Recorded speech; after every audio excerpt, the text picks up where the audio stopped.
मंगलाचरण के साथ दंडवत प्रणाम चिंता जय जय। दंडवत प्रणाम जय निहंतारो जय। चिंता चिंता निहंतारो यत्पादाम्बुजरेणुः स्वीयानां तान्निजाचार्यान् प्रणमामि मुहुर्मुहुः। यदनुग्रहतो जन्तुः सर्वदुःखातिको भवेत् तमहं सर्वदा वन्दे श्रीमद्वल्लभनन्दनम्। अज्ञानां तिमिरान्धस्य ज्ञानाञ्जनशलाकया चक्षुरुन्मीलितं येन तस्मै श्रीगुरुवे नमः। नमामि हृदये शेषे लीलाक्षीराब्धिशायिनं लक्ष्मी सहस्रलीलाभिषेव्यमानं कलानिधिम्। चतुर्भिश्च चतुर्भिश्च चतुर्भिश्च त्रिभिस्तथा षड्भिर्विराजते योऽसौ पंचधा हृदय भव।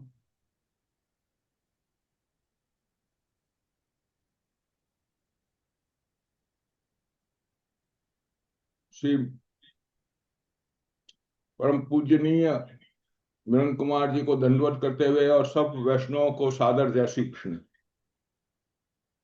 आज हमारी उसी श्रृंखला में जो षोडश ग्रंथ के लिए आरंभ की थी, मंगलाचरण का शायद आज अंतिम भाग आपके सामने बाबा अपने प्रवचन के द्वारा समझाएंगे। और बाबा से एक निवेदन और भी है कि समय समय पर अलग अलग उत्सव आते रहते हैं। अब जैसे राखी पूर्णिमा के उत्सव का क्या हमारे मार्ग में महत्व है, और पवित्रा एकादशी उसका महत्व है, इसको भी कृपा करके हम लोगों को समझाएं। मैं बाबा से निवेदन करता हूं कि और भी जो बात वो हमें समझाना चाहे उसको भी इसमें शामिल कर लें। बाबा आप आरंभ करें। नमामि मथुराधिपं सकलवल्लवी वल्लभं विचित्रवनमालया लसितपीतपट्टाम्बरं किरीटमणिमेखला कटककुण्डलैर्मण्डितं समुल्लसितराधया नवनिकुञ्जतल्पे स्थितम्। शङ्खचक्रगदाधारी श्रीमथुराधीशः प्रभुः करुणग्रामनदीकूलाद् स्वयं प्रादुर्बभूव यः पद्मनाभ मनः कामं पूरयिता तनुरूपधृत् पातु नो संख्यान् जीवान् केवलं कृपयातया। नमो भगवते तस्मै कृष्णाय अद्भुत कर्मणे रूप नाम विभेदेन जगत क्रीडति यो यतः। कृष्णां कृष्ण समां कृष्ण रूपां कृष्ण रसात्मिकां कृष्ण लीलामृत जलां कृष्ण संबंधकारिणी श्रीवल्लभ पदाम्भोज रजांसि प्रणमाम्यहं यत्संपर्काद्व्रजाधीश प्रेम सेवां जनोष्णुते। श्रीविठ्ठलेश्वरं वन्दे कृष्ण सेवा प्रवर्तकं येन गोवर्धनाधीशः सख्येनात्मवशीकृतः। यदङ्गीकारमात्रेण श्रीमन्मथुरेशः प्रियं निजं तं मनुते नित्यं तं वन्दे गिरिधारिणम्। श्री शारदा चिरविहार सुदिव्यगेहं योगेश्वरं गुणनिधि करुणावतारम् अग्निकृतं च प्रथम पथ पुष्टिपीठं नमामि नित्यं श्रीरणछोड़लालम्।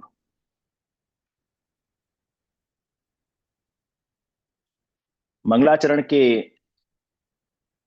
क्रम में जो अपन देख रहे थे, सर्वप्रथम अपन ने चिंता संतान हंतारो ये देखा, तदुपरांत श्री गोवर्धन नाथ पाद युगलम।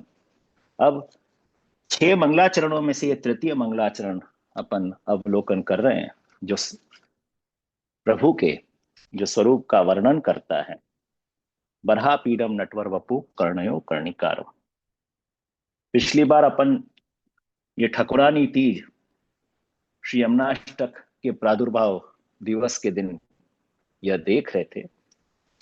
तदुपरांत 2 उत्सव, वैसे तो कई उत्सव आ चुके, जैसे ठकुरानी तीज के बाद नाग पंचमी आई, जहां श्री जी के ऊर्ध्व भुजा का दर्शन होते हैं।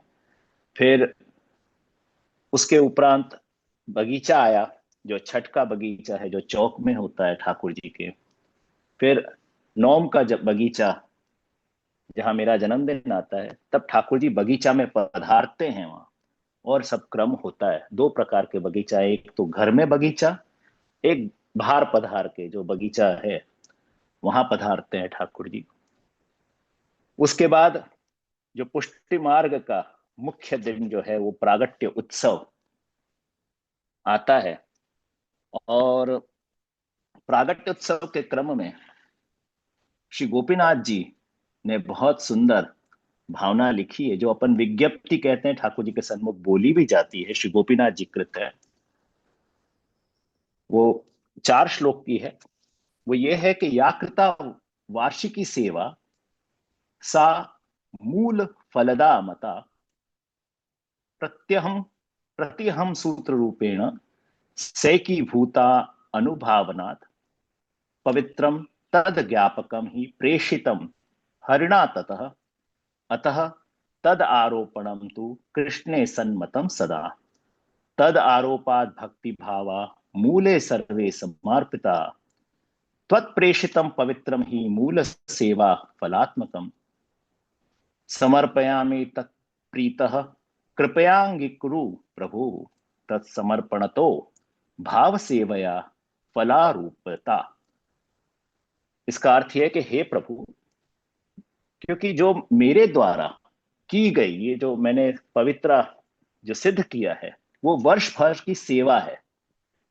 अर्थात के वस्तुतः ये जो है, जो अधिकांश इसको समझें एक सूक्ष्म रूप से, तो जैसे जैनों में मिच्छामि दुक्कडम करके आता है, ऐसे ही हमारे पूरे वर्ष में जहां जहां भी सेवा में कोई कमी रह गई हो, कहीं हमसे चूक हो गई हो, कभी सेवा छूट भी गई हो, तो ये 360 तार की जो हमने पवित्रा सिद्ध किए हैं, वो हम आपको समर्पित करते हैं, जो पूरी सेवा वर्ष भर की यहाँ पे पूर्ण हो जाए। एक प्रकार से ये अपनी सेवा प्रणाली का, अपनी भक्ति प्रणाली का, अपनी मार्ग प्रणालिका का वर्ष भर यहाँ पूरा हो रहा है। तो हे प्रभु, जो मेरे द्वारा जो या की गई कृता वर्ष भर की सेवा है, उसके फल मूल रूप देने वाली बने। ये फल क्या है? अपन तो फल मांगते नहीं है, तो ये फल है सेवायाम फलम त्रय, जो श्री आचार्य चढ़ा क्या करते हैं कि अलौकिक सामर्थ्य, सायुज्य, सेवोपयोगी देह वैकुंठ आदिशु। तो यहाँ पे जो मेरी तद उपरांत गति होगी, या तो सदैव मुक्ति अथवा विदेह मुक्ति। अगर सदैव है तो मुझे अलौकिक सामर्थ्य प्राप्त हो, और जब देह छूटे तो या तो कृष्ण सायुज्य और या तो वैकुंठ आदिशु सेवोपयोगी देह। इस पवित्रा के द्वारा जो सूत्र रूपेण, जो वर्ष भर की सेवा को मैंने प्रति अहम जो मैंने की है, 360 सूत्र वाले पवित्रा के रूप में मैंने इसको एकत्रित किया है, और एकीभूत करने के उपरांत ये मैं भावना के सहित आपको धरा रहा हूं। ये पवित्रा जो है प्रत्येक दिन की गई सेवा का एक प्रकार से तद ज्ञापकम है, ये प्रतीक है। और सेवा की सफलता हेतु ही प्रभु ने ये पवित्र आपने ही भेजा। इसके लिए बहुत सुंदर आज्ञा करते, प्रेषितम हरिणा ततः, ये आपने ही भेजा है, नहीं तो मैं थोड़ी कर सकता हूं। इसलिए पवित्रा का आरोपण तो अतः रोपणम तू श्री कृष्ण के प्रति सिद्ध के लिए ही होना चाहिए, ये ठाकुर जी की सेवा के लिए ही होना चाहिए, ऐसा तादृशों का मानना है। तो जैसे हमारी सेवा को अपन जो समर्पण करते हैं, इसको एक प्रकार से अपन कमिट कर रहे हैं, ये अपने लिए एक कमिटमेंट के रूप से है। पवित्रा के जो धरने के मात्र से तद आरोपाद हमारा जो भक्ति भाव जो है, जो आप में है, श्री कृष्ण में है, सभी प्रकार से समर्पित हो जाए। क्योंकि हे प्रभु, जो ये आपके द्वारा जो प्रेषित है, त्वया प्रेषितम शब्द है, ये पवित्रा कृष्ण सेवा फलात्मिका ही है, क्योंकि ये कृष्ण सेवा ही है, साधन नहीं है, और ये फलात्मिका ही है। जहां हमें पहुंचना है वहां पहुंचा दिया गया है, बस हमें बस इसे निर्वाहन करना है, इसे सेवा बस करते जाना है। मैं यह पवित्रा प्रेम पूर्वक तत्प्रीतः समर्पित समर्पयामी कर रहा हूं आपको। आप कृपा करके इसे अंगीकार करें। कृपया अंगीकुरु प्रभो हो। पवित्रा के समर्पण से तत्समर्पण तो मेरी भावात्मक जो सेवा है वो फल रूपता को प्राप्त हो। मेरी जो भावात्मक सेवा है वो फल रूपिणी बन जाए, अर्थात जो मैं सेवायाम फलम त्रय है इत्यादि को मैं प्राप्त हूं। तो वस्तुतः ऐसी बात है कि मर्यादा मार्ग में भी पवित्र उत्सव मनाया जाता है, क्योंकि जहां पूजा का एक चक्र पूर्ण हो जाता है उपलक्ष्य में पवित्र उत्सव मनाया जाता है। तो ये पूजा मार्ग के अंदर भी इसका विधान है। जैसे ब्राह्मण का एक वर्ष राखी पूनम पे पूर्ण होता है, और क्षत्रिय का दशहरा पे, और जो वैश्य हैं उनका दिवाली पे, और जो अन्य है उनका वर्ष जो है वो होली पे पूर्ण होता है। तो इस प्रकार जो पूजा मार्गीय हैं उनका पवित्रा 11 के दिन होता है। तो यहाँ पे इस प्रकार है कि ऐसे ही आप श्री आचार्य चरण ये विचार में थे कि कैसे आप तो निर्दोष हैं ब्रह्म, और जीव जो है वो सदोष है। तो निर्दोष ब्रह्म को सदोष जीव कैसे प्राप्त करेगा? तो जो आपका प्रागट्य है तो यहाँ तो निरर्थक हो जाएगा। तो इस चिंता में आप विराजे हुए थे। तब यहाँ पर एक संक्षिप्त में सिद्धांत रहस्य में एक प्रकार से आपने पूरा इसका ज्ञापन किया, इसका बताया गया है कि कैसे आप कर रहे हैं। तो तब आपके पास श्रावण से श्यामले पक्षे एकादश्याम महासी, श्रावण मास के शुक्ल पक्ष की एकादशी की अर्धरात्रि में आप इस विचार में थे कि कैसे निर्दोष ब्रह्म को सदोष जीव प्राप्त करें और उनका उद्धार किस प्रकार हो। तब आप साक्षात पूर्ण पुरुषोत्तम, साक्षात भगवता प्रोक्तम तद अक्षरशः उच्यते, साक्षात पर ब्रह्म पूर्ण पुरुषोत्तम रसात्मक श्री कृष्ण का प्रादुर्भाव हुआ, और आपने जो आज्ञा की तद अक्षरशः यहां मैं कह रहा हूं। तो जैसे ही आप प्रगटे तो आपके पास जो है उस समय, क्योंकि ये जो है पवित्रा जो है वो एक प्रकार से सूत है जो ब्राह्मण अपनी जनोई के लिए तैयार करते हैं, क्योंकि राखी आ ही रही थी और जो ब्राह्मण का एक वर्ष पूरा होता है तब श्रावणी इत्यादि की जाती है, और तब ये सब पूरी जो वर्ष भर की जनोई इत्यादि का भी पूजन और इत्यादि सब होता है और बदली जाती है श्रावणी के दिन। तो उसको तैयार करके रखा जाता है। तो वो पूरे जो है 360 दिन के लिए आपने एक वर्ष के लिए ये आपने पवित्र तैयार कर रखा था। और पहले रात्रि को कुछ भी नहीं लेते थे, कम से कम मिश्री रखते थे, तो वही वहां विराज रही थी। तो जो आपके हाथ में था वो आपने माला रूप से श्री ठाकुर जी को आपने धरा दिया, और जो आपके पास था मिश्री आपने अरोगाया।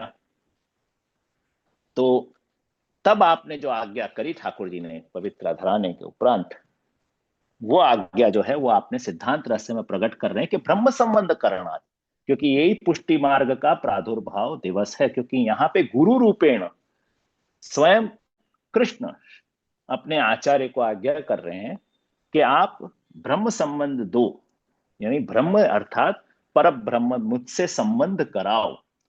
ब्रह्म संबंध करना सर्वेशाम देह और जीव को, ये जो देह जितनी भी हैं और जीव हैं उनको, क्यों कभी जीव को करा रहे हैं तो देह छूट जाती, क्योंकि देह तो बदलती रहती, ये देह को भी पुष्ट करना है और ये जीव का ब्रह्म से संबंध कराना है, तो देह का भी संबंध कराना है। इसके लिए देह जीवयो, वो करने से क्या होगा, फिर जीव जो है वो समर्पित जो जीवन जिएगा तो उसके सर्व दोष निवृत्ति ही, उसके सारे दोष जो है जो मुझे प्राप्त करने में व्यवधान बन रहे हैं वो निवृत्त हो जाएंगे।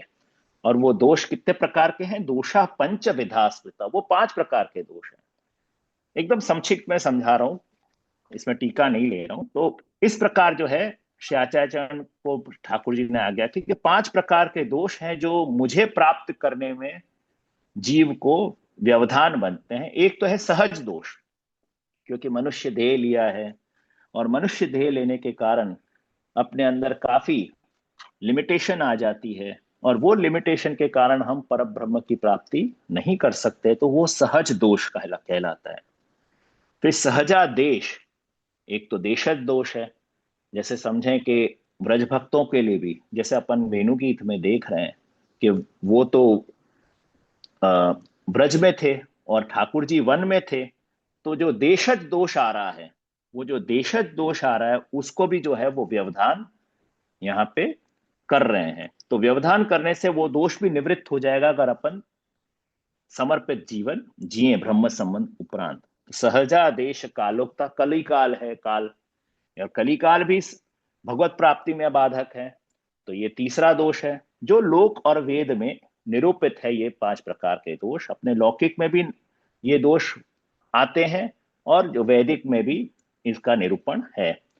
और कौन सा और 2 दोष बचे, तो संयोग दोष, हमारा संयोग, हमारे किस किस के साथ एसोसिएशन, ये सब जो दोष है जिससे हमें आसुरी बना देते हैं, कभी भगवत भाव से विमुख कर देते हैं, हम विमुख हो जाते हैं, बहिर्मुख हो जाते हैं, वो दोष भी अगर समर्पित लेते रहें और समर्पित जीवन जिए, भगवत सेवा करें ब्रह्म संबंध उपरांत, तो ये संयोग दोष जो है उनका भी ठाकुर जी निवर्तन करते हैं।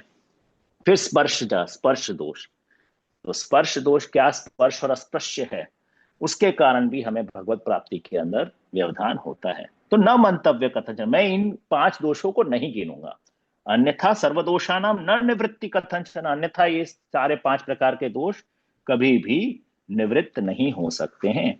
फिर ठाकुर जी आज्ञा करते हैं, तब आगे क्या 3 कर्तव्य आप आज्ञा करेगा, आगे क्या करना, तो आगे है कि असमर्पित वस्तुनाम तस्मात् वर्जनम आचरेय।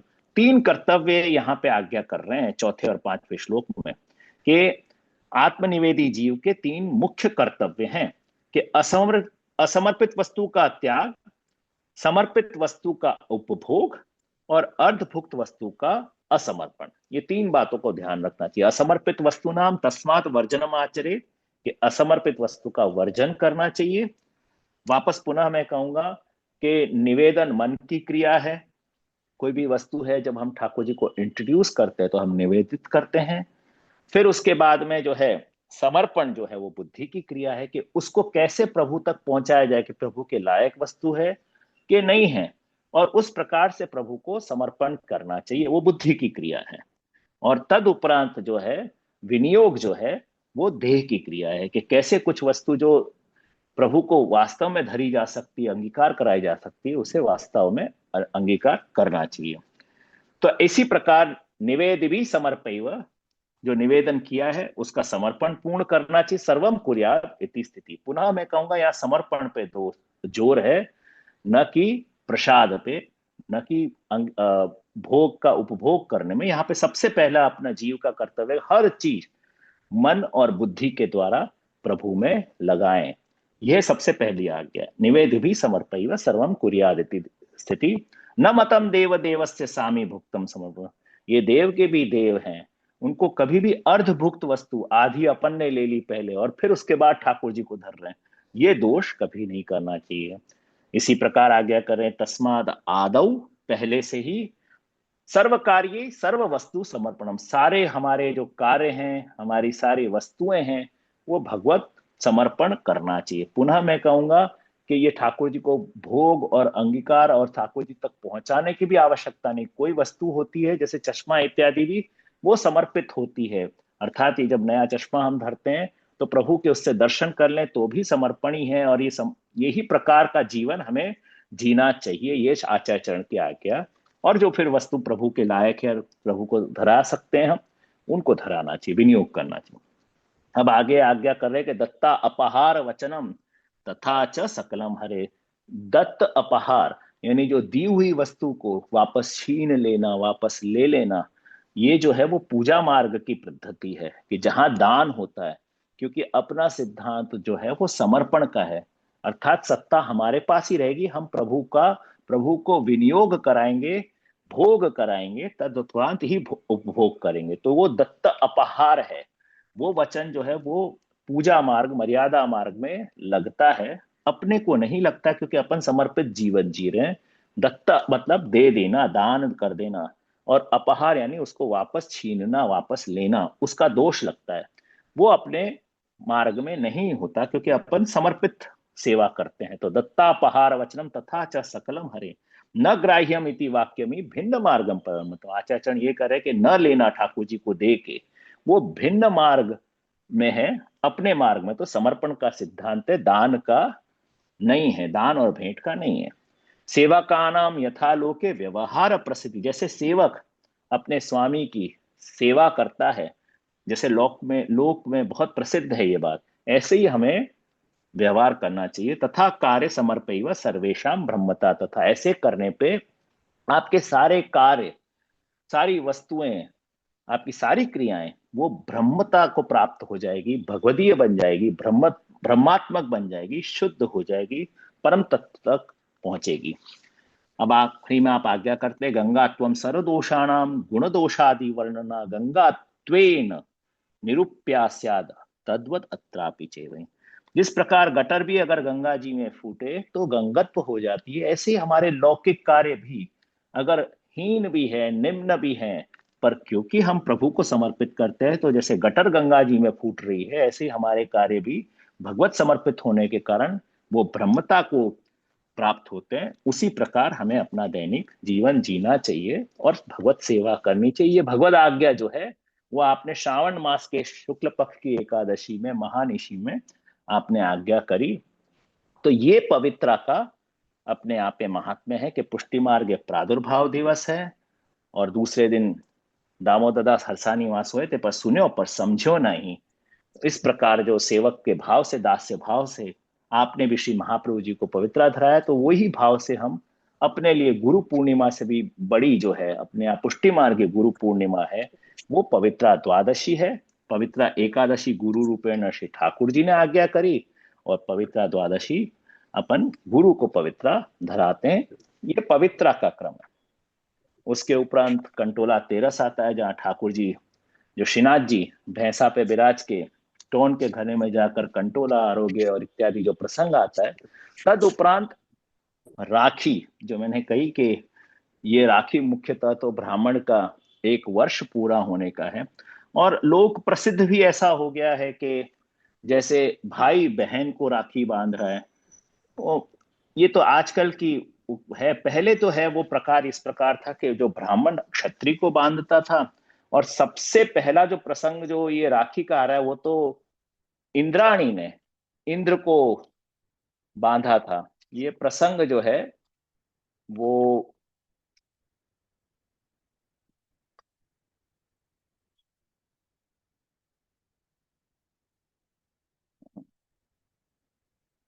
हाँ, वो जो है वो जयसिंह कल्पद्रुम भविष्य उत्तर पुराण की कथा है, जहां पे इंद्र जो ने बृहस्पति को बुलाया था और कोई इसका मुझे उपाय बताए कि कैसे मैं जीतूं असुरों से।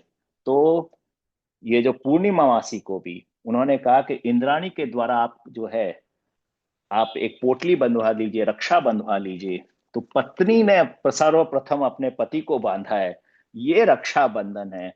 और ये रक्षा बंधन ब्राह्मण क्षत्रिय को बांधते थे कि युद्ध इत्यादि और हमारी रक्षा करे, वो प्रसंग था। अपने यहाँ तो यशोदा जी भी ठाकुर जी को राखी बांध रही हैं।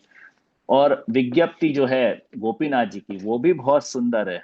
वहां तो ब्रजभक्त बांध रहे हैं ठाकुर जी को, पूतनायाम संस्थितायाम गोपिका भेर यथाकृतम तया रक्षा बंधनम प्रेमा अंगी कुरु कृतम मया।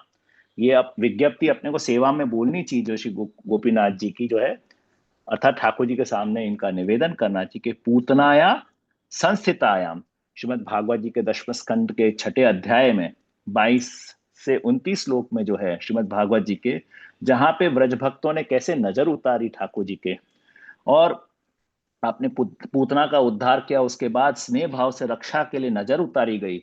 तो ऐसे ही ये रक्षा है ब्रज भक्तों के ठाकुर जी के प्रति। तो पूतनायाम संस्थितायाम गोपिका भेद यथाकृतम, के पूतना के उद्धार के प्रसंग में जैसे गोपी जनों ने नजर उतारी और फिर आपने रक्षा बांधी ठाकुर जी को, ऐसे ही तथा रक्षा बंधनम प्रेम अंगीकुरुम, प्रेमणा अंगीकुरुम, यानी कि मुझे जो अपनी प्रेम लक्षणा भक्ति है, वो प्रेम लक्षणा भक्ति के अंदर मैं भी आपको, प्रभु को, हम भी तो राखी बांध रहे, हम कौन से बहन हैं, अपन तो प्रभु के सेवक है, दास हैं, अपन भी रक्षा बंधन करते हैं कि प्रभु की रक्षा हो। इसी प्रकार हे प्रभु, स्नेह सहित जो मेरे द्वारा रक्षाबंधन के दिन रक्षा बांधी गई है, वो प्रेम रक्षणा भक्ति के अंतर्गत आप अंगीकार करें कि आपकी रक्षा हो। ये अपने आप पर हरेर यपि हरिर यदा, ऐसी दास भक्ति है कि अपन हरि के भी हरि बनते हैं। हरि जो है वो हमारे दुखों का हरण करता है, और उनके दुखों का हरण करने वाला जो दास है वो भक्त रूपेण प्रेम रक्षणा भक्ति के द्वारा उनके दुखों को हरण करता है। उसके लिए ये रक्षाबंधन, राखी यहाँ पे बांधी जाती है। अब यहाँ पे बहुत अपने रक्षाबंधन में भी कीर्तन आते हैं कि बहन सुभद्रा राखी बांध बल और श्री गोपाल के। तो बहन सुभद्रा कहाँ, ब्रज लीला में तो बहन सुभद्रा आई नहीं। यहाँ तक कि श्री आचार्य तो त्रिवेद नामावली में आज्ञा करते हैं कि जब ठाकुर जी मथुरा से भी पधार गए तब सुभद्रा का जन्म हुआ है।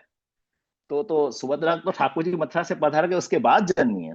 तो त्रिवेद नामावली में आपने जो आज्ञा करी है कि प्रभु के जो है आपके जो बाल लीला के पाठ से प्रेम होगा, पौगंड लीला के नाम पाठ से आप में आसक्ति होगी, और द्वारका लीला के पाठ से आप में व्यसन होगा। तो ये द्वारका लीला का प्रसंग है। पर क्योंकि अपन के घर में जो है ब्रज लीला प्रमुख है, स्थाई भाव से है, तो प्रभु की लीला में सुभद्रा भी यहाँ आके राखी बांध सकती है। यदा स्यात् व्यसनम कृष्ण कृतार्थ स्यात् तदेव ही।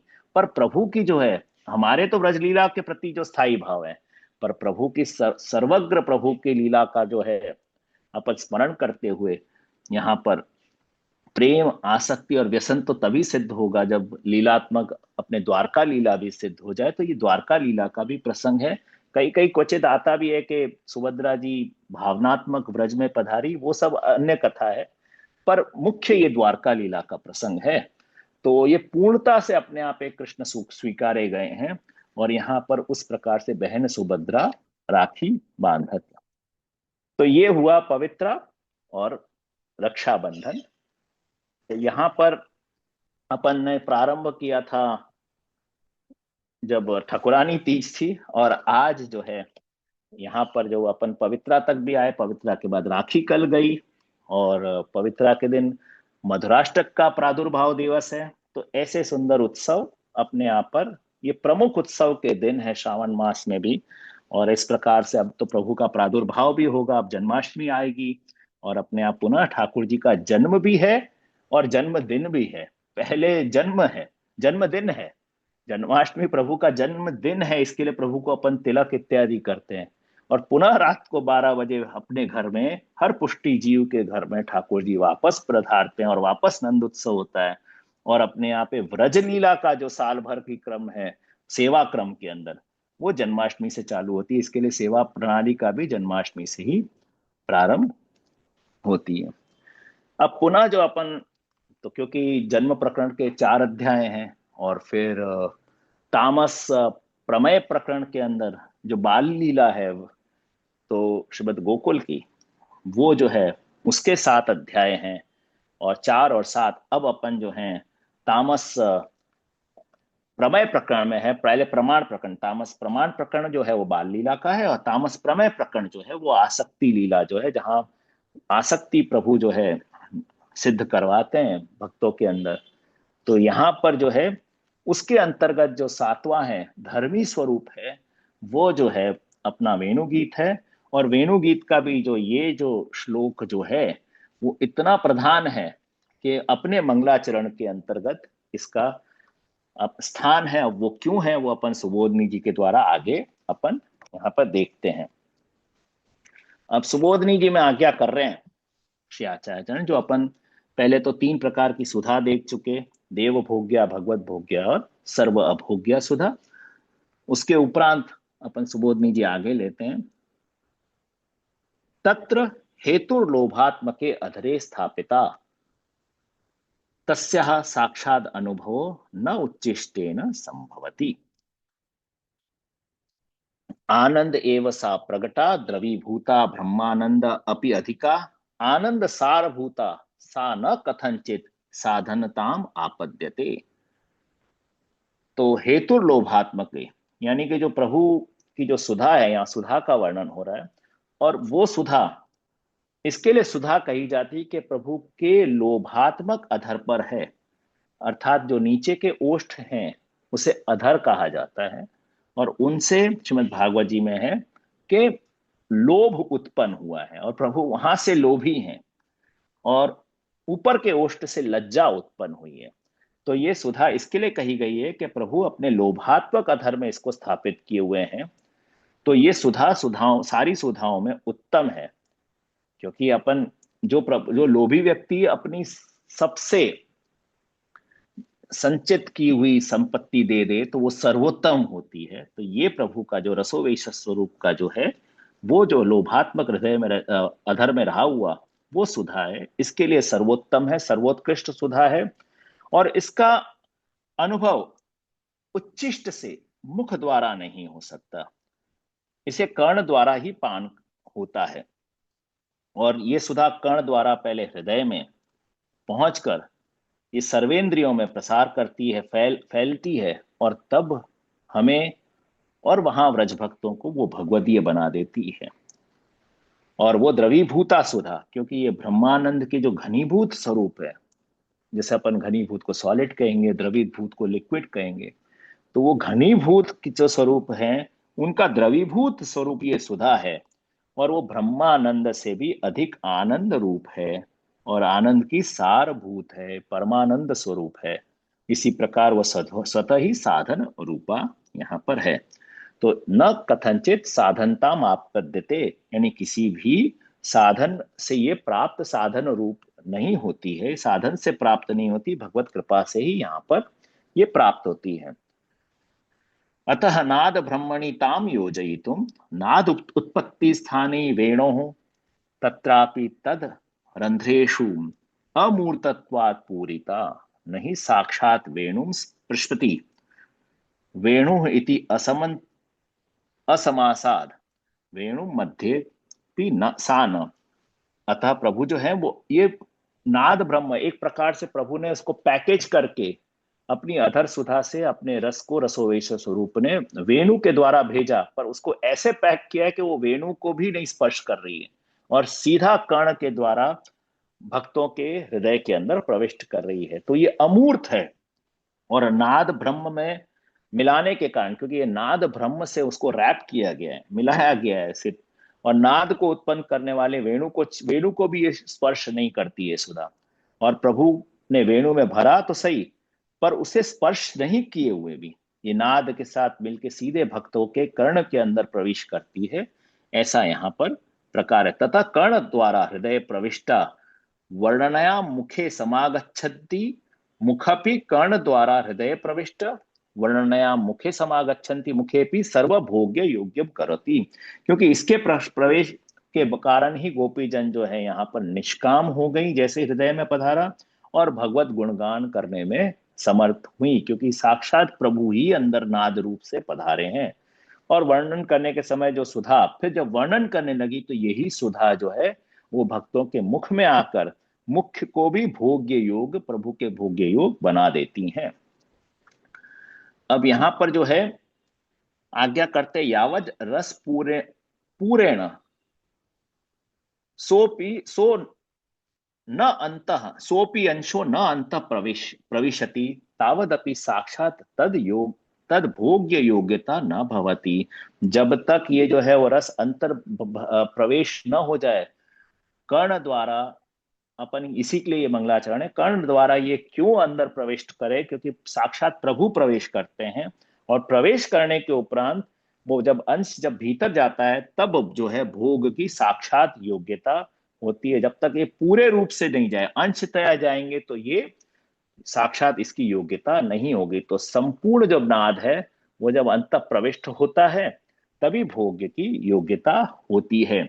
इसी के लिए कहा गया कि तद अर्थम एवं वर्णनम, इसी के लिए गोपी जनों ने यहाँ गुण वर्णन किया है, नहीं तो वो तो करने में असमर्थ थी। जब तक साक्षात ठाकुर जी हृदय में नहीं पधारे तब तक वो वर्णन नहीं कर सकी। तो ये नाद सुधा के द्वारा नाद ब्रह्म रूप से अंत प्रविष्ट हुआ कर्ण के द्वारा, और भगवत वर्णन करने में, गुण वर्णन करने में ब्रज भक्त सक्षम हो सके।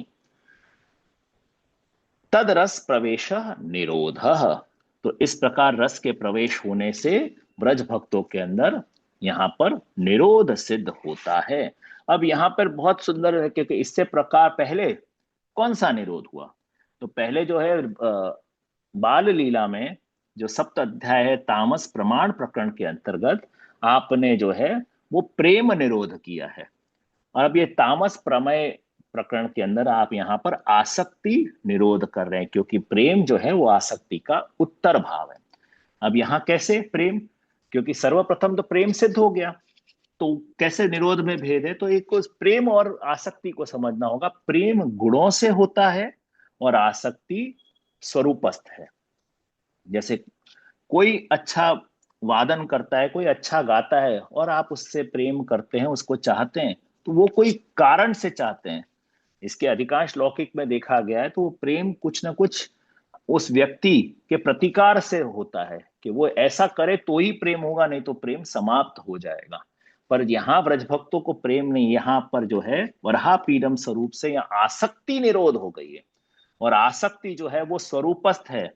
अब प्रभु वीणा बजाएं कि वेणु बजाएं कि कुछ भी बजाएं, वो सब गोपीजन को उनसे प्रेम होगा। तो जो आसक्ति हो जाने के उपरांत प्रभु में जैसे भी हो, जो जैसा करे, अब मुझे आपसे आसक्ति हो गई है, ऐसा निरोध सिद्ध हो जाना। निरोध अर्थात प्रपंच विस्मृति पूर्वक भगवद आसक्ति।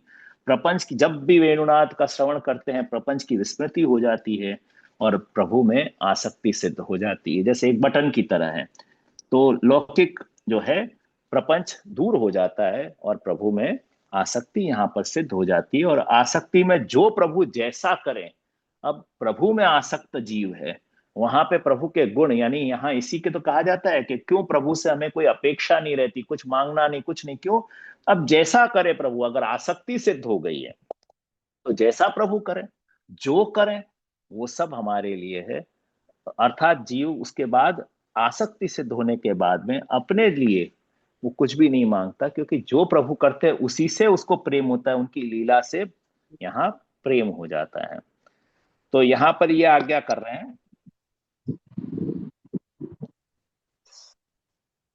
हाँ, तो तद रस प्रवेश निरोध सिद्ध अतः स्वल्पतरो गोपेशु भोग्य गोपी व्यतिरिक्तासु सर्वेशु च। यहाँ इस पर आज्ञा करें कि ये गोप तथा भोग्य गोपियां हैं, उनके भिन्न अन्य में ये जो रस है वो अतिशय स्वल्प है। प्रभु सबको ऐसे वेणुनाद, अपन जो वेणुनाद यहाँ कहाँ देख रहे हैं कि वराह पीडम स्वरूप के पाठ से, जो कोई और करेगा उनको ये रस की प्राप्ति नहीं होगी। पर जो उनका जीव है, जो पुष्टि जीव है, जिसने ब्रह्म संबंध किया शिव आचार्य चरण की कृपा से, उनको ये यहाँ पे सिद्ध हो जाएगा। तो अतः स्वल्पतरो गोपेशु भोग्य गोपी व्यतिरिक्तासु सर्वेशु च। तो इनके जो है यहाँ पर अधर सुधा के स्वल्प भी प्रवेश किया बिना आसक्ति निरोध सिद्ध नहीं हो सकती। जब तक आसक्ति हो जाए, मतलब जब तक स्वल्प भी ये कर्ण रंधक में ये नाम जाना चाहिए, रस जाना चाहिए। और यहाँ पे यही आज्ञा करते हैं कि कौन के पास स्वल्प है? तो गाय, हरिणी, वृक्ष, सरोवर, सरिता आदि में ये सुधा जो है वो स्वल्पतर है, क्योंकि भोग्य गोपी और कुछ गोप को छोड़ के बाकी सब में जो है वो स्वल्पतर वहां पर जो है पहुंचा है। तो यहाँ पूर्णतया नहीं पहुंचा है। तो उत्तम निरोध तो केवल भोग्य गोपी स्वामिनी वर्गों के लिए ही सिद्ध हुआ है। तो निरोध की चरम सिद्धि तो केवल भोग्य गोपीजन को ही प्राप्त है। गोपों को और अन्य गोपों को, भोग्य गोपीजन के अतिरिक्त जो गोपांगना है, गाय, हरिणी, वृक्ष, सरोवर, सरिता आदि को ये स्वल्प तरह है, कम है। और बाकी जो पूर्णतया जो रस की प्राप्ति हुई है वो भोग्य गोपियों को ही यहाँ पे प्राप्त हुआ है। तो ये तीन समुदाय त्रयी कहे जाते हैं। गोप जो भोग्य गोपी के अतिरिक्त गोपांगनाएं हैं, और गाय, हरिणी, वृक्ष, सरोवर, सरिता आदि जो हैं वो समुदाय त्रयी को जो है वो स्वल्प मात्र में इसकी प्राप्ति हुई है, पूर्णतया इनको यहाँ पे प्राप्त नहीं हुआ है। इसी के लिए यहाँ पे आचार्य चरण सुबोधरी जी में आज्ञा करते हैं, अतः स्वल्पतरो गोपेशु भोग्य गोपी व्यतिरिक्तासु सर्वेशु च अतएव निरोधो भक्ति अंतरम निरूपिता। ये बहुत सुंदर यहाँ पे कि ये निरोध का यहाँ पे वर्णन जो है वो भक्ति के अनंतर किया गया, बाद में किया गया, पहले भक्ति सिद्ध की गई। अब भक्ति कहाँ सिद्ध हुई है? तो अपन अपने लिए यहाँ पर ब्रज भक्तों की बात नहीं है, निरूपण की बात है, पहले समझ लेना चाहिए। क्योंकि जब नवम स्कंद जो है, अपन ने जब पूर्ण स्कंधार्थ देख लिया था, तो जिसमें यहाँ पर जो है, यहाँ से प्रथम से भी देखेंगे तो फिर साधन में जो है सर्ग विसर्ग स्थान पोषण ऊति मनवंतर जो है, और तद उपरांत ईशानु कथा निरोध मुक्ति और आश्रय, तो इस प्रकार जो आज्ञा कर रहे हैं, वहां पर नवम स्कंद के अंदर वह भक्तों का ही वर्णन है। ईशानु कथा किसकी है? जिनको भक्ति सिद्ध हो गई है। तो नवम स्कंद में भक्ति का निरूपण हो ही चुका है, और नवम स्कंद में भक्ति का निरूपण हो चुके होने के बाद दशम स्कंद में निरोध का प्रतिपादन हो रहा है। तो प्रभु का जो दशविध लीलाओं में सोम और सूर्यवंश संबंधित लीला भक्ति लीला कहलाती है। सोम अर्थात चंद्र, और यहाँ पे सूर्यवंशी वहां पर आज्ञा कर रहे हैं। तो सोम और सूर्यवंश की जो वहां पर जो वर्णन है, वो नवम स्कंद में तो पहले ही हो चुकी, तो भक्ति का निरूपण तो वहीं हो चुका है। और ये भक्ति भगवान की 7वीं लीला है, और निरोध जो है वो 8वीं लीला है। सर्ग विसर्ग स्थान पोषण ऊति मनवंतर ईशानु कथा और निरोध, और फिर मुक्ति आश्रय चलेगा। तो इस प्रकार जो है वो 7वीं और 8वीं लीला निरोध है। इसके लिए जो है आचार्यचरण यहाँ आज्ञा करते हैं कि निरोध जो है भक्ति अनंतरम निरूपिता। तो ईशानु कथा यहाँ पर आज्ञा कर रहे हैं कि भक्ति लीला ही है।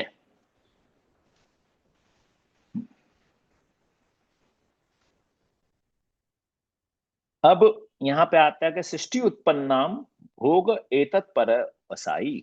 तो सृष्टि उत्पन्न जो है भोग पर्याय भक्त के लिए भगवान ने जो अधर सुधा, क्योंकि जो यहाँ पे जो सृष्टि उत्पन्न हुई है,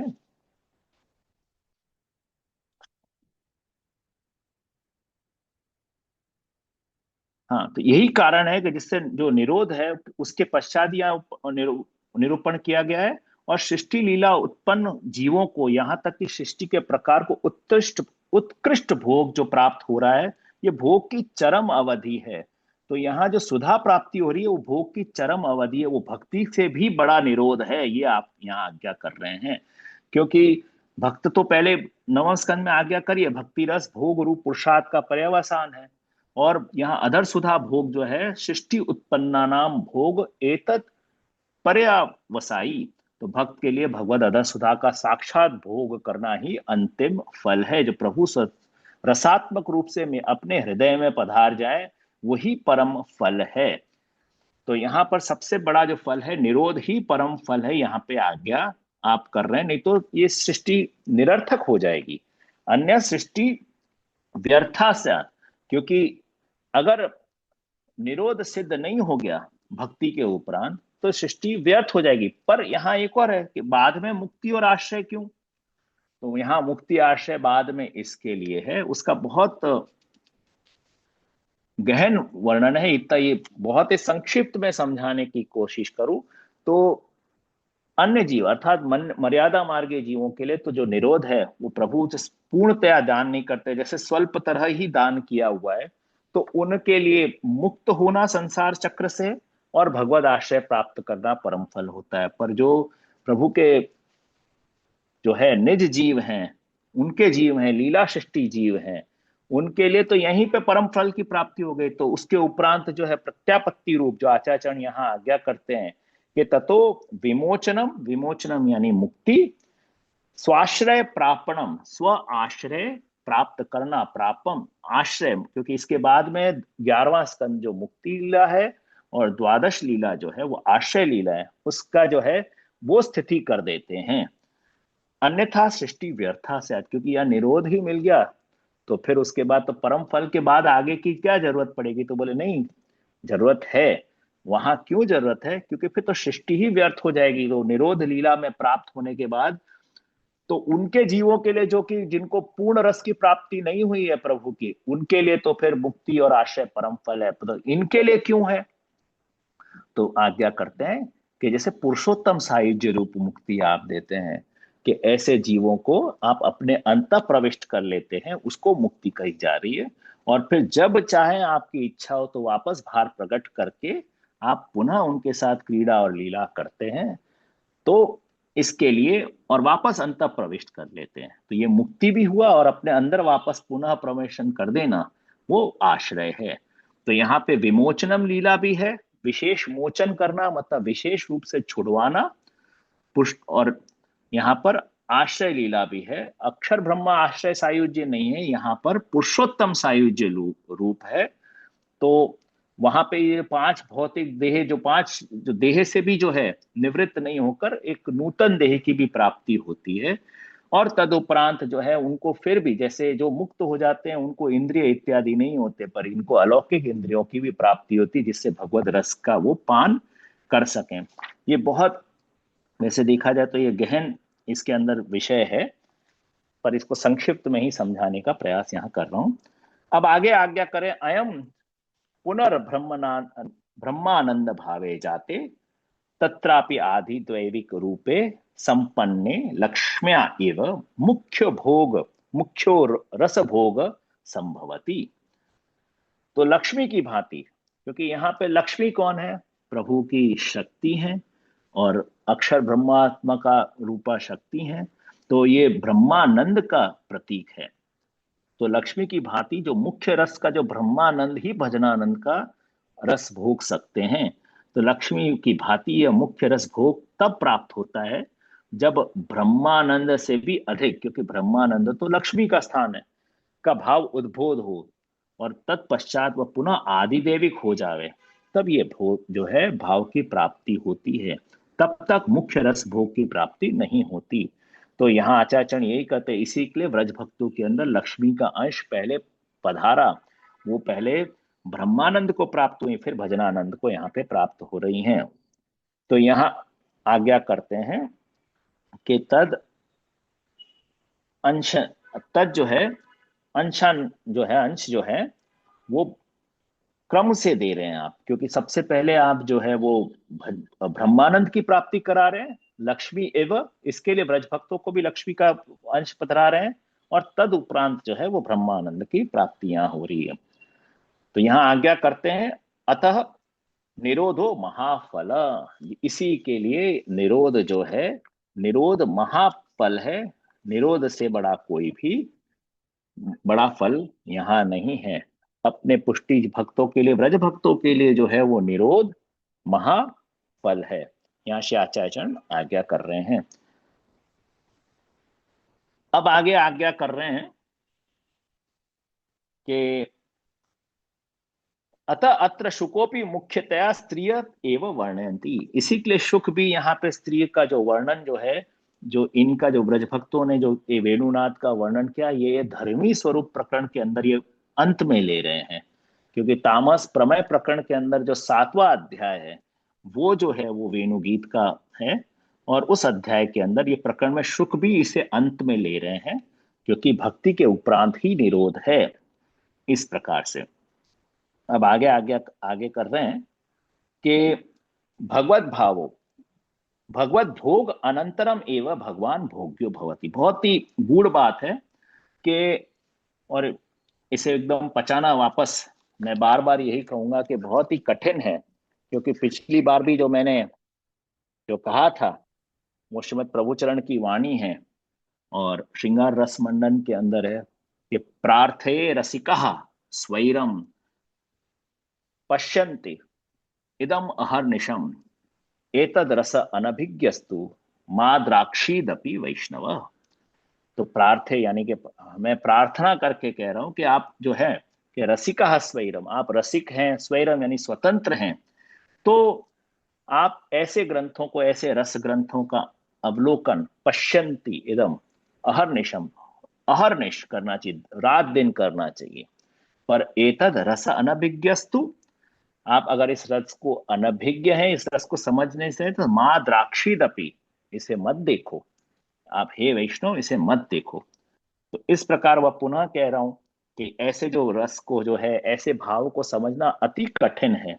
तो यहाँ पर आचार्य आज्ञा कर रहे हैं कि भगवत भोग अनंतरम एवं भगवान भोग्य भवति।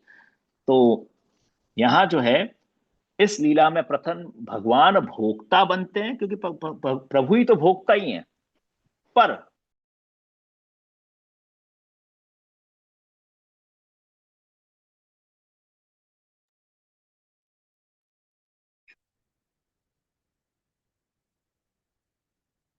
आपकी आवाज बंद हो गई जय।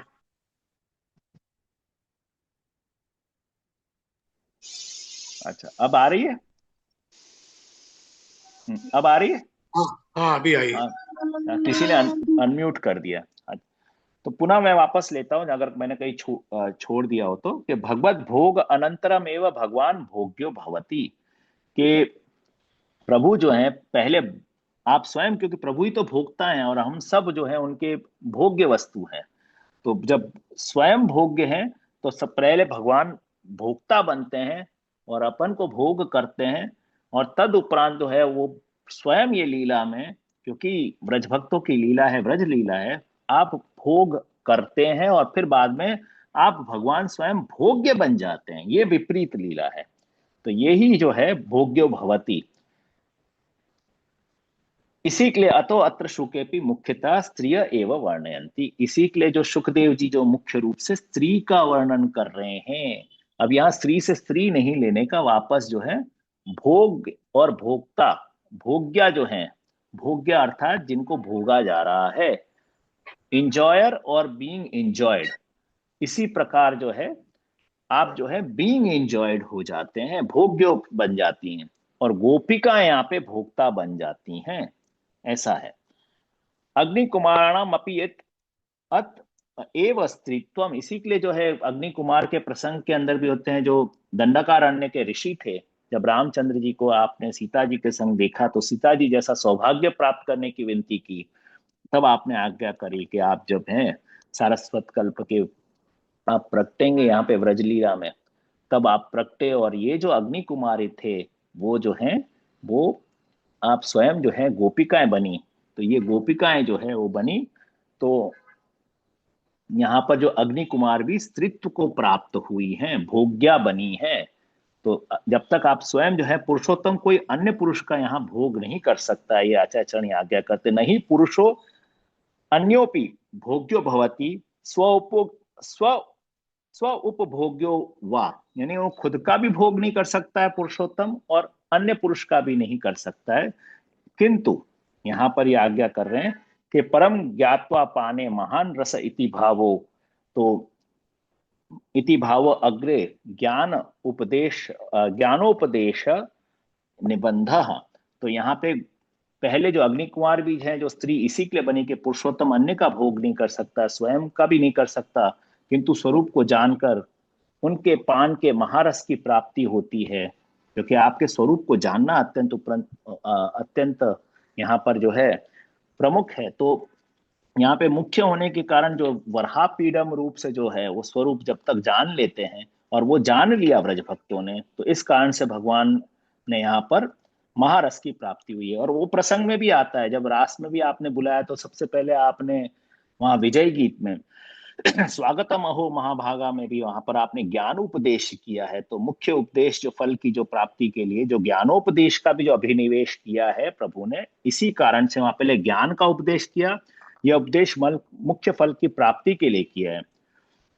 और अथवा यहाँ पे समझना चाहिए कि दुख दूर करने के लिए प्रभु ने वहां पर जो है क्लेश, जो है ताप और क्लेश, दुख दूर करने के लिए यहाँ पे आपने किया है।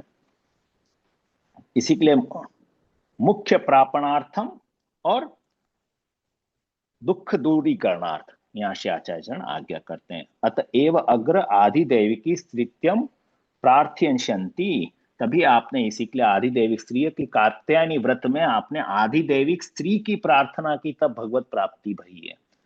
तो यहाँ आधिदैविक स्त्री की प्रार्थना करने के उपरांत ब्रज भक्तों को पूर्ण रस की प्राप्ति हुई है।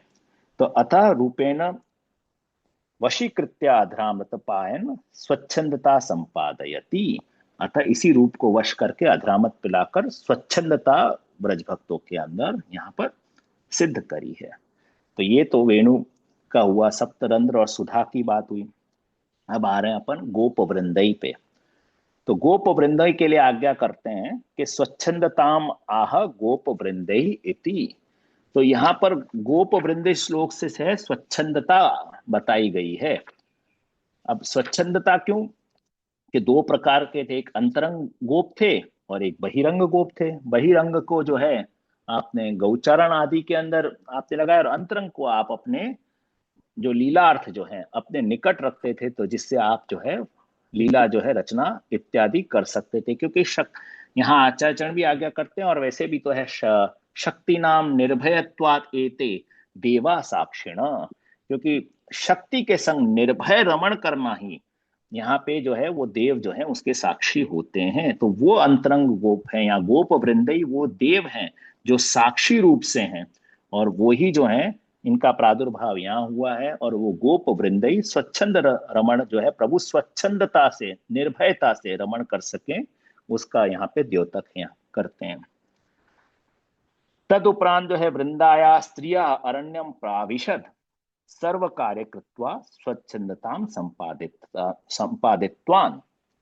तो आगे ये आज्ञा कर रहे हैं कि सर्व कार्य आप सब लीला सामग्री इत्यादि की सिद्धि करके गोपों के साथ लेकर जो वृंदा है, जो स्त्री है, क्योंकि वृंदा जो है वो जो स्त्री है उनके अरण्य में आप प्रवेश कर रहे हैं। तो भोग्या के अंदर भोक्ता जो है वो प्रवेश यहाँ पर कर रहा है।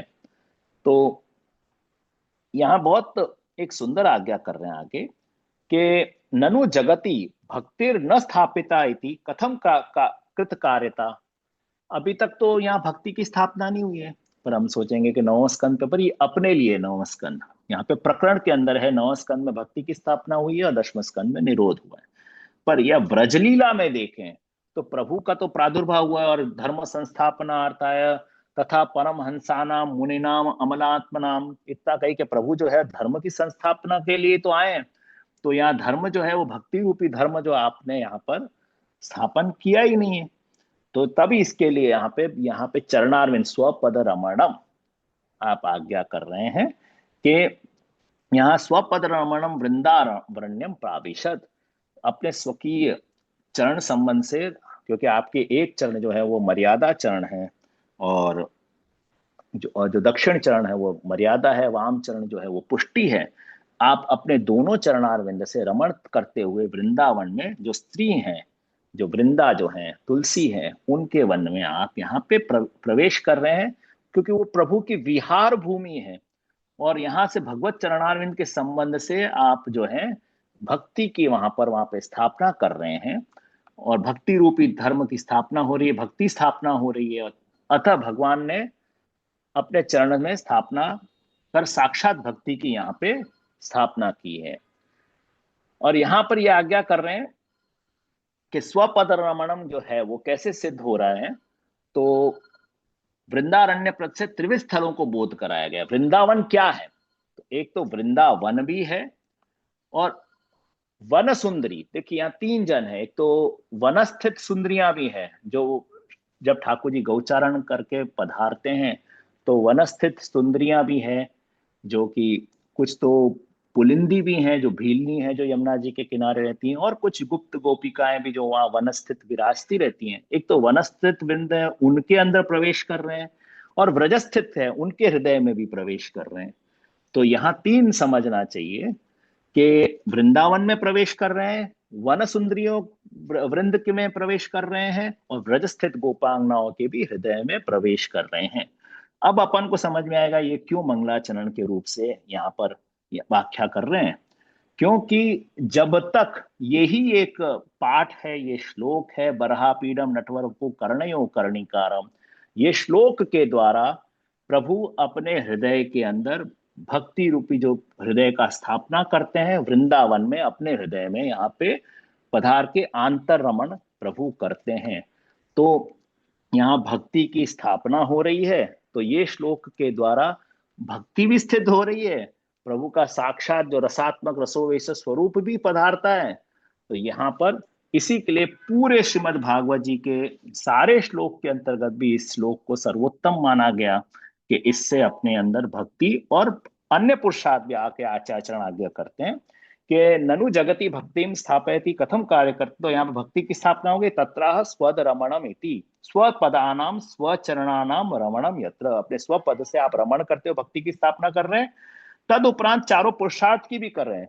धर्म स्थापना आह आह गोप वृंदई सहिते, तो गोप वृंद के साथ आप जो है धर्म स्थापन के लिए आप अंदर पधारे। अवशिष्ट सर्व पुरुषार्थ स्थापनार्थम आह, ये अवशिष्ट चारों पुरुषार्थ भी यहां सिद्ध हो जाते हैं। श्री आचार्य चढ़ा क्या करें, अर्थात जो सुबह सुबह उठ के भक्त जो है अपन अगर वराह पीडम का पाठ करते हैं तो प्रभु तो भक्ति तो पधारती है, पर हमारे धर्म अर्थ काम और मोक्ष जो दैनिक जीवन के अंदर जो भी हैं वो भी भगवदात्मक हो जाते हैं और वो भी सिद्ध हो जाते हैं। फिर उनकी भी चिंता करने की कोई जरूरत नहीं है। तो कैसे, तो यहाँ पे टीकाकार बहुत सुंदर आज्ञा करते हैं। भिन्न भिन्न टीकाकार है, पर अपन एक टीका का भी अगर आशय ले लें तो यहाँ पर जब आप गौचारण रूप कर रहे हैं तो वो धर्म है, गायों को पधरा रहे हैं, गोप वृंद के साथ आ रहे हैं, तो जो गोप वृंद के साथ प्रवेश कर रहे हैं तो गोपों के द्वारा गौचारण धर्म आदि रूप की स्थापना हो रही है। तो यहाँ पे आपने धर्म की स्थापना की है। तो गौ गवेंद्र जो है, गाय के जो आप जो इंद्र हैं प्रभु, इसी के लिए गोविंद शब्द आपका नाम हुआ है। गो का मतलब इंद्रिय भी होता है। तो अपने अंदर भी जो है वो धर्म स्थापन जो है, अपना धर्म भगवदात्मक हो जाता है जब अपन इसका पाठ यहाँ पे करते हैं। तो यहाँ पे बहिरंग सखाओं के साथ अंतरंग सखाओं के साथ भगवत धर्म यहाँ पे स्थापन कर रहे हैं, और उसके साथ गौचारण रूपी धर्म स्थापन होने के कारण दास्य धर्म की भी स्थापना होती है, क्योंकि बहिरंग तो गौचारण कर रहे हैं पर अंतरंग जो है वो प्रभु की सेवा अनुकूल शैया सजा रहे हैं, प्रभु को सब लीला सामग्री इत्यादि सब संपादन कर रहे हैं, प्रभु को अरोग आ रहे हैं, प्रभु की सेवा कर रहे हैं, कोई पंखा कर रहा है, कोई चरण दबा रहा है, ये जो कर रहे हैं उससे दास्यता भी सिद्ध हो रही है। तो यहाँ पर धर्म जो है गौचारण लीला आदि धर्म भी और दास्य धर्म भी सिद्ध हो रही है। तद उपरांत आज्ञा करते हैं कि वो जो धर्म स्थापन जो भक्त हैं वो क्या कर रहे हैं, वो गीत कीर्ति गा रहे हैं, वो प्रभु की कीर्ति गान कर रहे हैं। तो गीत कीर्ति ही इति, गीता कीर्तस्य इति। अब गीत कीर्ति से क्या अन्य पुरुषार्थ सिद्ध हो रहे हैं, यहाँ पे भक्ति भी सिद्ध हो गई, स्थापन हो गई, धर्म भी हो गया। अब जो है अर्थ काम जो है और मोक्ष ये बचते हैं। 5 पुरुषार्थ है, धर्म अर्थ काम मोक्ष, और पंचम पुरुषार्थ अपने यहाँ भक्ति को माना गया है। तो भक्ति तो आपने स्वपद रमणम अपने चरणारविंद से स्थापन की है। तद उपरांत जो है आपने गौचारण रूपी जो है धर्म स्थापन किया, और अंतरंग सखा के संग बहिरंग सखा के संग गौचारण रूपी धर्म स्थापन किया, और अंतरंग सखा के संग दास्य भक्ति स्थापन किया, धर्म स्थापन किया। और धर्म स्थापन होने के उपरांत जो अर्थ जो है वो गीत कीर्ति के द्वारा किया है। क्यों गीत कीर्ति किसने गाई है, तो गीत कीर्ति जो है यहाँ पर ब्रजस्थित गोपांगनाओं ने ये कीर्ति गाई हुई है। तो ये भगवत कीर्ति का गान उनका सर्वस्व था, उनका जीवन था। क्योंकि देखो कामना को पूर्ति करने के लिए अर्थ की आवश्यकता होती, तो भगवत प्राप्ति उनकी कामना है, पर वो कामना पूर्ण कैसे होगी अभी, क्योंकि आप तो वन स्थित हैं, आप वृंदावन में, और आप ये ब्रज स्थित हैं गोपिकाएं। तो ये उनके लिए अर्थ बन रहा है, प्रभु का गुणगान करना उनका जीवन के अंदर अर्थ बन रहा है। तो साक्षात विप्रयोग रसात्मक प्रभु का लीला स्वरूप का परम आसक्ति स्वरूप का जो यहाँ पे गुण वर्णन करना, संकीर्तन करना गोपीजनों का एकमात्र अर्थ रूप पुरुषार्थ सिद्ध हो रहा है। इसके लिए आपने वेणुगीत किया है। तो यहाँ पे अर्थ पुरुषार्थ भी सिद्ध, अर्थ पुरुषार्थ हो रहा है। अब काम, तो काम पुरुषार्थ कहाँ पे सिद्ध हो रहा है, तो वनस्थित, क्योंकि वहां भी गोपिकाएं हैं, वनस्थित रमणियों द्वारा साक्षात संयोग हो रहा है प्रभु का। यही श्रीमथराधीश प्रभु का भी स्वरूप है, जहाँ पे आपके सहचरी जी भी विराजमान है, वो वनस्थित गोपी हैं। तो वनस्थित रमणियों द्वारा साक्षात संयोगात्मक रस जो है प्रभु के आसक्ति सहित किए गए गुणगान का श्रवण है। तो भगवद आसक्ति भगवदीय के काम रूप पुरुषार्थ की भी यहाँ पर गीत कीर्ति के द्वारा सिद्धि हो रही है। तो जब प्रभु जो पधार रहे हैं भक्ति रूपी चरण से भक्ति की स्थापना गौचारण रूपी और दास्य भक्ति के द्वारा, अंतरंग और बहिरंग गोप के द्वारा, गीत कीर्ति के द्वारा अर्थ पुरुषार्थ, और तद उपरांत जो है वनस्थित गोपियों के संग संयोग, क्योंकि पधार गए तो संयोग से काम पुरुषार्थ सिद्ध कर रहे हैं, तो अब मोक्ष पुरुषार्थ रह गया। तो मोक्ष पुरुषार्थ अपनी सिद्ध हो रही है जो अपन चर्चा यहाँ करें, क्योंकि ये वर्णन सुखदेव जी ने किया, तो सुखदेव जी के वर्णन के द्वारा भगवत कीर्ति जो संकीर्तन जो है हम आज आप और मैं बैठ के यहाँ कर रहे हैं, और ये मंगलाचरण के रूप से इसी के लिए ये है। इससे अपनी मोक्ष पुरुषार्थ मुक्ति पुरुषार्थ सिद्ध हो रही है भगवत नाम लेने से। तो भक्ति, धर्म, अर्थ, काम और मोक्ष, ये अवशिष्ट सर्व पुरुषार्थ जो है यहाँ पर सिद्ध हो रहे हैं।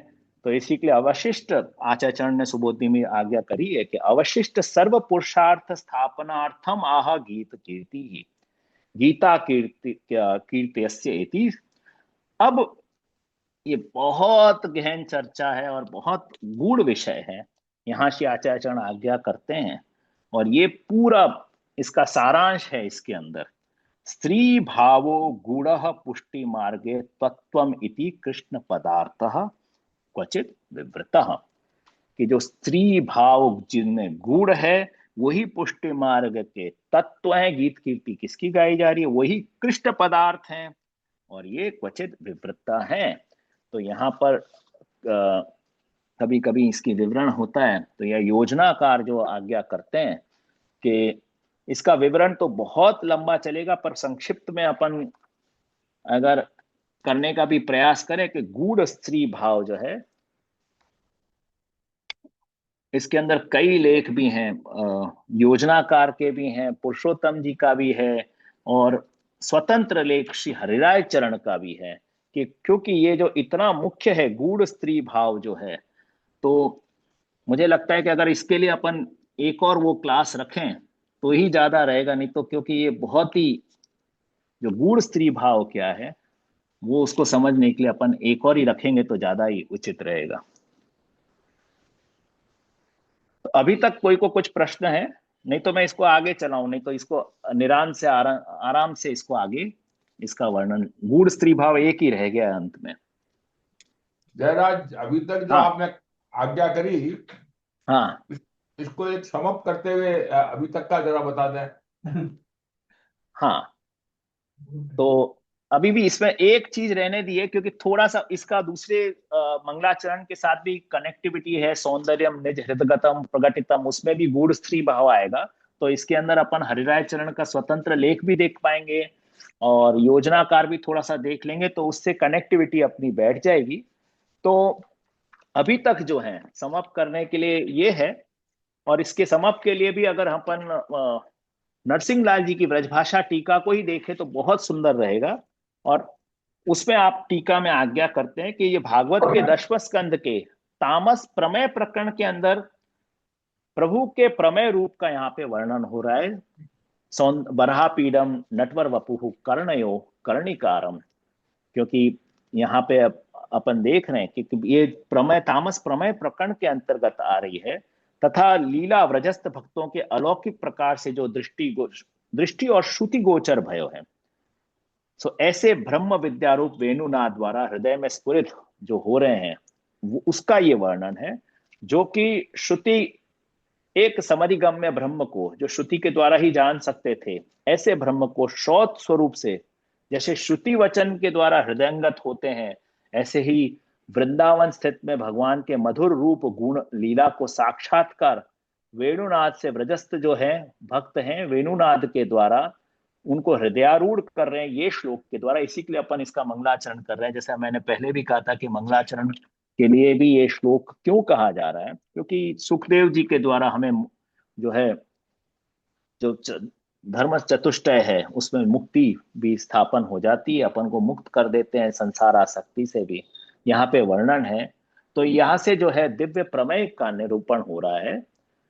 तो पहला था बरहापीडम, अपन ने देखा था कि बरहस्य आपीडम, मयूर जो जिस बस्ती में होने के कारण नाचता है, अपनी पुच्छ को फैलाता है, इसी प्रकार स्तब जो स्तबक बनाता है अपना मुकुट बनाता है, इसी प्रकार जो है प्रभु अपना मुकुट बनाते हैं।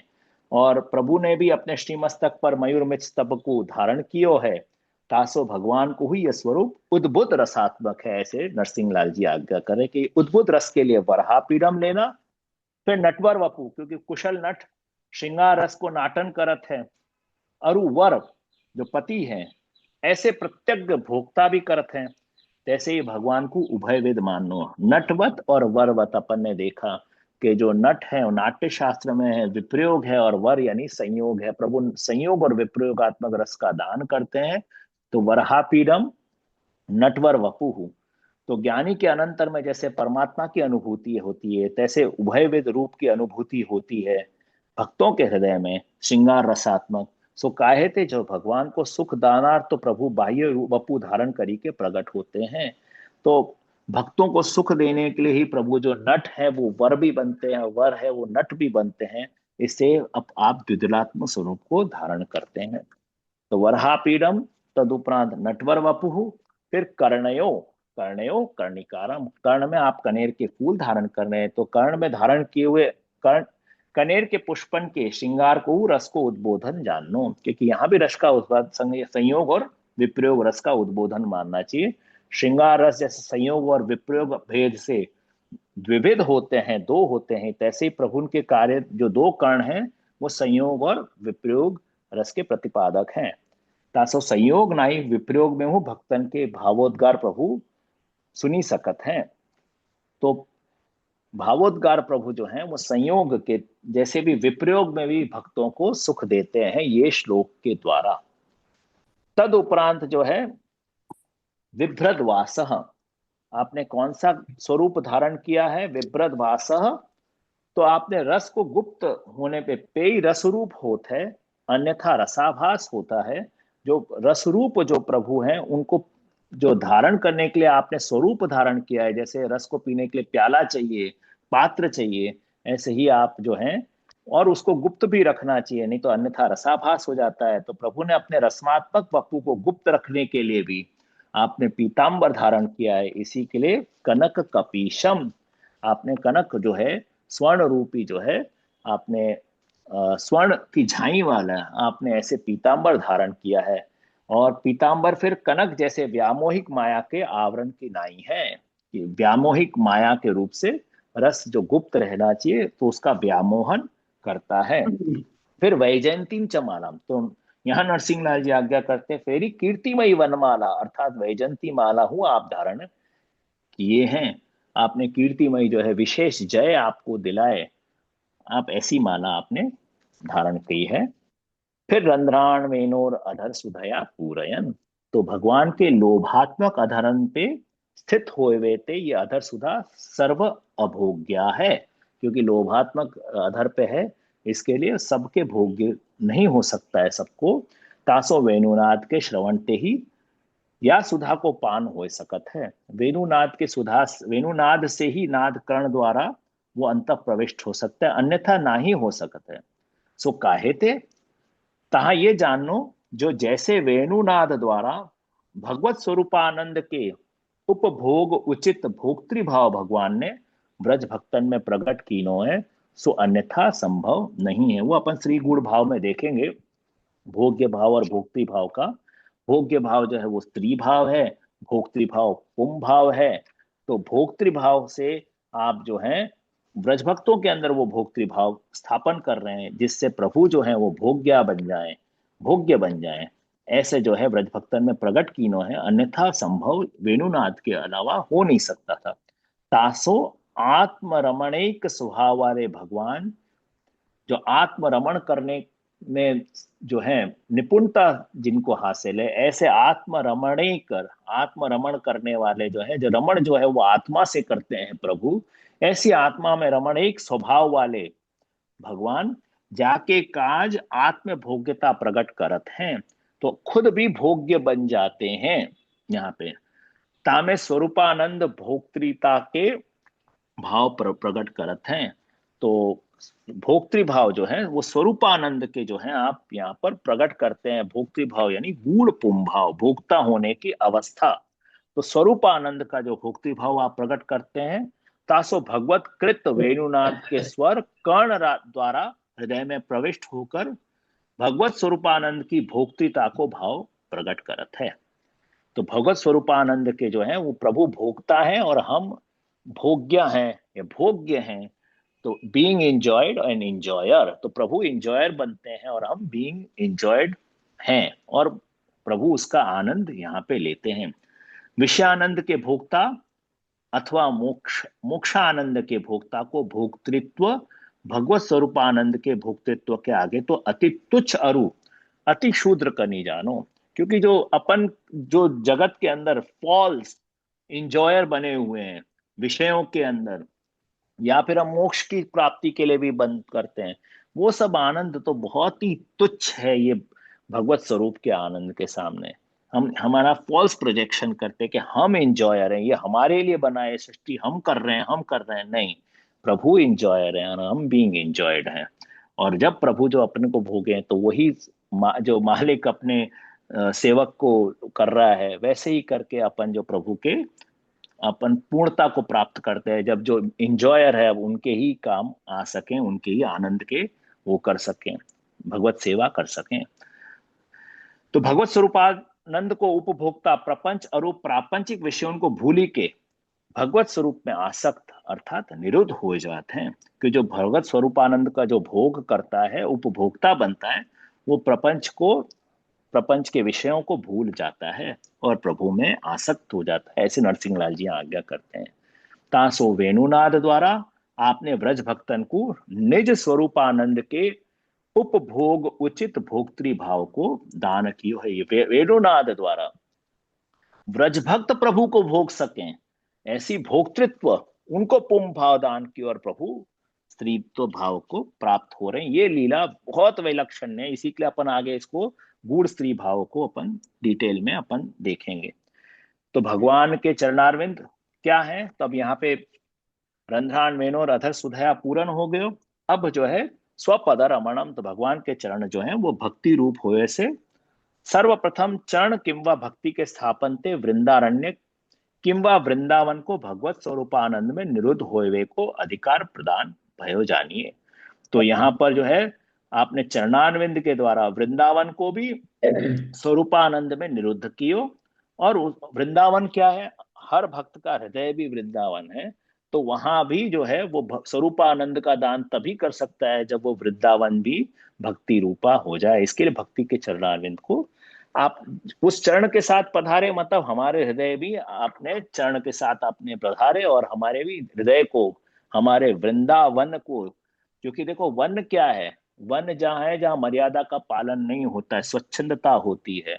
क्योंकि जैसे पशु हैं वो किसी मर्यादा का पालन नहीं कर सकते, तो वहां भी भक्ति और चार पुरुषार्थ स्थापन करते हुए स्वच्छंदता से प्रभु जो है रमण कर रहे। तो हमारा हृदय भी ऐसे देखा जाए तो स्वभावतः, क्योंकि जीव स्वभावतः दुष्टा, वो देखा जाए तो कोई मर्यादा पालन नहीं करता, पर प्रभु जो है अपनी भक्ति रूपी मर्यादा का चरण से पधार के हमें मर्यादा भक्ति का भी दान कर रहे हैं और पुष्टि भक्ति का भी दान कर रहे हैं, पोषण भी अनुग्रह द्वारा यहाँ कर रहे हैं। इसी के प्रपंच स्मृति पूर्वक भगवद आसक्त हो जाते हैं जीव, और भगवत स्वरूप पानंद का आप स्वच्छंद उपभोगार्थ भोक्तृभाव वाले हो जाते हैं कि अपन स्वच्छंद रूप से प्रभु को भोग सकें। ऐसे ये पाठ के द्वारा प्रभु हृदय में पधार के अपने भक्ति रूपी चरणारविंद को दान करते हैं। तो जो हम प्रभु के भोग्य हैं, पर प्रभु के स्वरूपानंद का हम भोक्तृ बन जाते हैं, हम भोक्ता बन जाते हैं, हम भोग सकते हैं, ऐसा प्रभु दान करते हैं।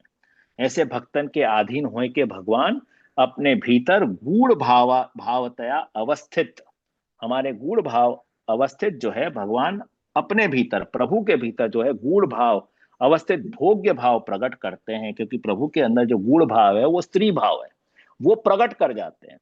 और जो है जीव को भोगना, आप जीव को भोक्तृ बना देते हैं और वो खुद भोग्य बन जाते हैं। तासो इस श्लोक में प्रमेय रूप भगवान को परम काष्ठापन वर्णन यहाँ भयो ये जानियो। ये नरसिंह लाल जी की ब्रजभाषा टीका है। एक जनरल टर्म में अपन समझ लें श्लोक को समापन करते हुए कि वरहस्य आपीडम, आपने प्रभु कैसे हैं, प्रभु जो है मोर पिच का मुकुट धारण किए हुए हैं। प्रभु नटवत और वरवत स्वरूप है, संयोग विप्रयोगात्मक आपने जो है आपने स्वरूप धारण किया हुआ है। धर्म और केवल जो स्वरूप के साथ जो है, धर्म सहित और केवल, ऐसे दो स्वरूप के साथ आप जो है प्रभु विराजते हैं। कभी संयोग का दान करते हैं, कभी विप्रयोग का दान करते हैं।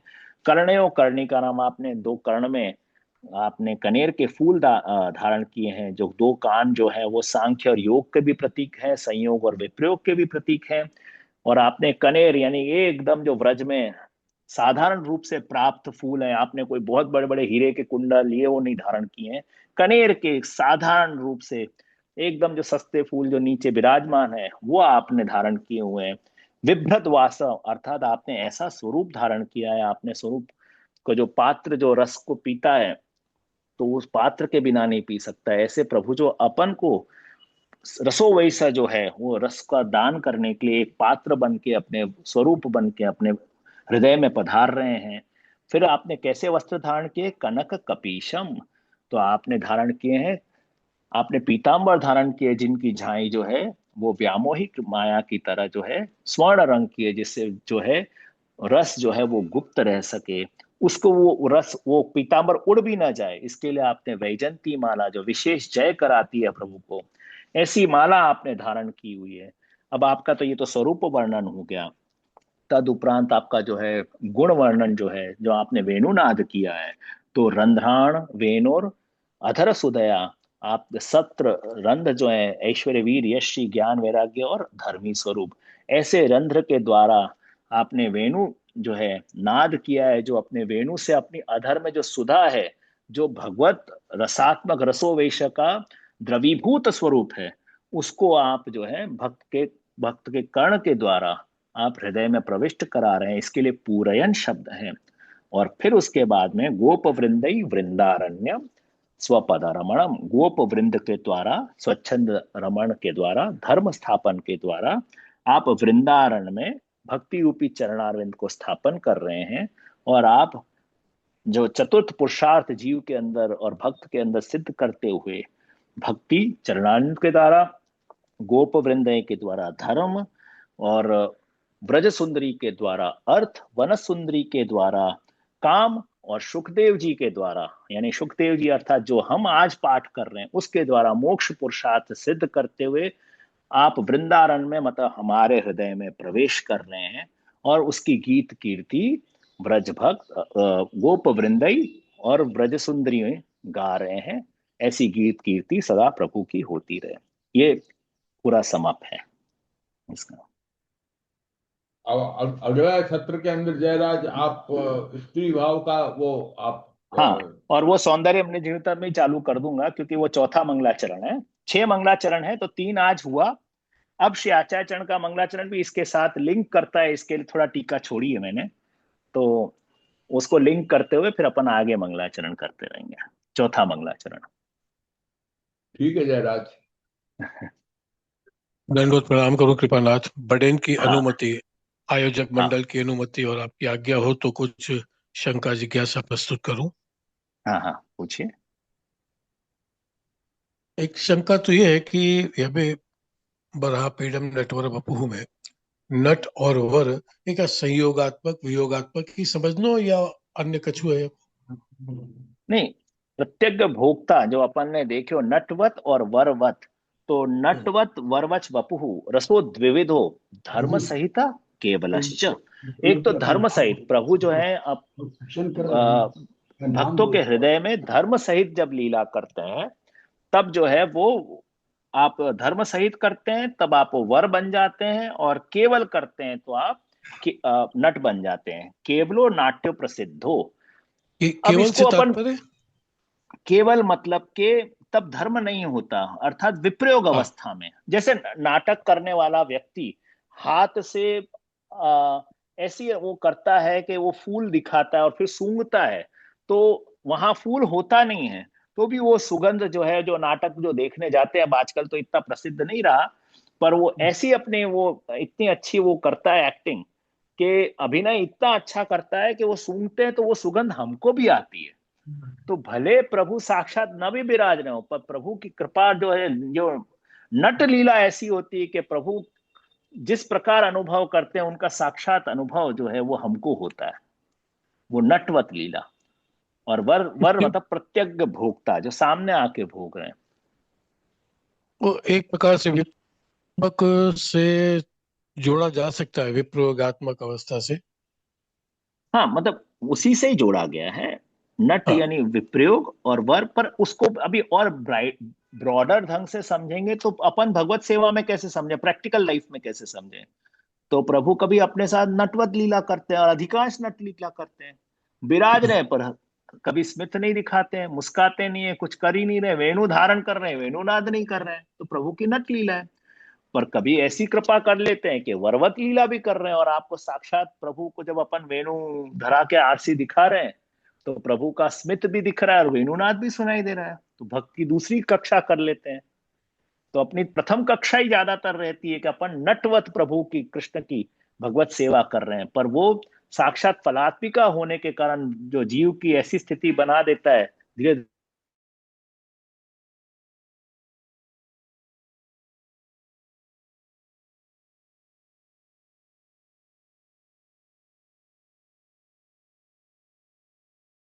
बताने लग जाते हैं, वो प्रभु की वरवत लीला। डॉक्टर है, जय कृष्ण डॉक्टर।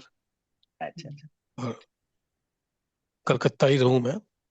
अरे वाह। और दूसरा, हाँ। इन निरोध के विषय में अपनी आज की चर्चा हुई, निरोध हम्म। संबंधित। हम्म। तो इसको थोड़ा सा विस्तार में समझना तो, या में शंका जो है, जिज्ञासा जो हम्म। है, शंका नहीं जिज्ञासा ही है कि हम्म। निरोध को स्वरूप क्या, साधन क्या, क्योंकि फल निरुद्धावस्था, क्या, हाँ, फल प्रेम भी, फल आसक्ति, तो, हाँ, व्यस, हाँ, ये चारों निरोध है, प्रेम आसक्ति, और फिर साधन निरोध, और फिर फल निरोध, ये चार प्रकार के निरोध हैं। हाँ, पर अभी तो बहुत लंबा विस्तार हो जाएगा, एक तुक में समझाए तो एक निरोध तो प्रभु की होती है कि आत्मना सशक्ति भी, जब आप सारी, अब एक साधारण भाषा में अपन समझे, श्रीमद् भागवत जी में जो वर्णित निरोध है कि प्रभु अपनी सारी शक्ति को समेट लेते हैं और एक जगह एकत्रित करके केवल भक्त के संग आप लीला करते हैं, वो प्रभु की निरोध लीला।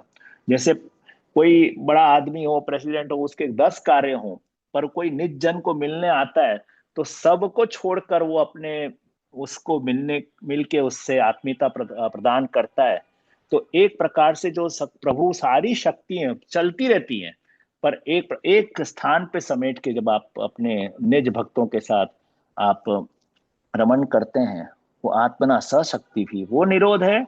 दूसरा निरोध भक्त के अंदर भी सिद्ध करते हैं, प्रपंच विस्मृति पूर्वक भगवद आसक्ति। ये भक्त की प्रपंच की विस्मृति हो जाती है जब प्रभु साक्षात सामने पधारते हैं, और यह निरोध सिद्ध हो जाता है और भगवान में आसक्ति हो जाती है। फिर उसका वर्णन तो बहुत, निरोध की तो व्याख्या बहुत है कि प्रमाण, प्रमेय, साधन और फल निरोध जो अपन श्रीमद् भागवत जी में देखते ही आ रहे हैं, प्रेम, आसक्ति, व्यसन, सर्वात्म भाव। पर अगर संक्षिप्त में समझना हो तो ये दो निरोध है। विस्तार तो इसका काफी लंबा चौड़ा विस्तार बहुत हो बहुत जाएगा। है, ग्रंथ हाँ। इस पर पूरा एक ग्रंथ की रचना हो जाए। ग्रंथ पर तो है, मुख्य बहुत ही है। पर मुख्य ये है कि जैसे निरुद्ध अवस्था भक्ति मार्ग में भी है, तो ज्ञान मार्ग में भी निरुद्ध अवस्था है, जहाँ जब तप यम नियम इंद्रियों को निग्रह करके फिर उसके फल वो की अलग प्राप्ति है। की जाती है, वो ज्ञान मार्ग की हाँ, दिशा हो। और अपन वो तो भक्ति योग मार्ग के में जो अंदर जो दिशा, निरोध बताया है हम्म, कि जो उसमें जो है वो इंद्रियों को निग्रह करना, वो निरोध बताया गया है। तो वो जो इंद्रिय निग्रह का जो निरोध बताया गया, उसको रोकने के अर्थ में निरोध बताया गया है। और वो जो निरोध एक अलग निरोध है कि वहां कैसे कंट्रोल करना है, निरोध करना है। योगक्षेमम जो है, आप जो आज्ञा कर रहे हैं, जो योग के अंदर भी जो है, आप योग करते हैं, तो आप अपनी इंद्रियों को कैसे कंट्रोल करें, वो निरोध वहां बताया। पर ये भक्ति मार्ग निरोध जो अपन दशम स्कंद की लीला के अंदर दे रहे हैं, वो अलग निरोध है। इसमें तो इंद्रियों का विनियोग है, निग्रह अभी नहीं नहीं हो है। गया, हाँ। हाँ, और तो ज्ञान मार्ग की जो निरुद्धावस्था जो भी अपन चर्चा कर रहे थे, उसको फल क्या, अक्षर ब्रह्म की अ, प्राप्ति। अपन इसको क्या है कि इसको पूरा समग्रता में देखेंगे तब आनंद आएगा, क्योंकि ज्ञान मार्गी का ठीक, निरोध क्या है, हाँ अक्षर ब्रह्म हाँ, की प्राप्ति भी और है, फिर ब्रह्मानंद और फिर स्वरूपानंद, इसकी चर्चा हाँ, फिर पूरा बहुत विस्तार विस्तृत हो हो। जाए, विस्तार और है, ये तो कि आधे में जो बताऊंगा तो भी मैं उस विषय के साथ न्याय नहीं करूंगा।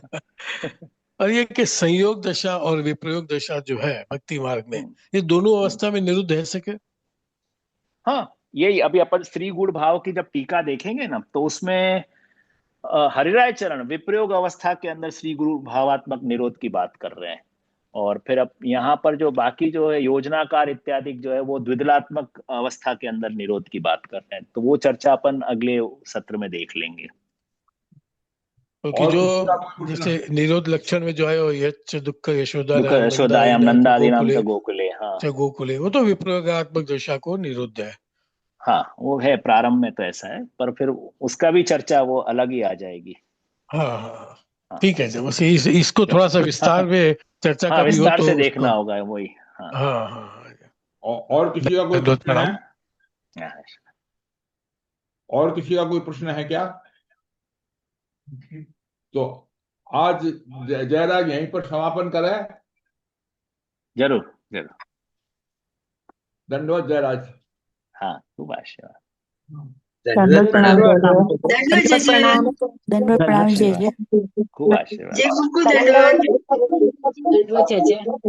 दंडवत जय जय। दंडवत प्रणाम जय जय। दंडवत प्रणाम जय जय।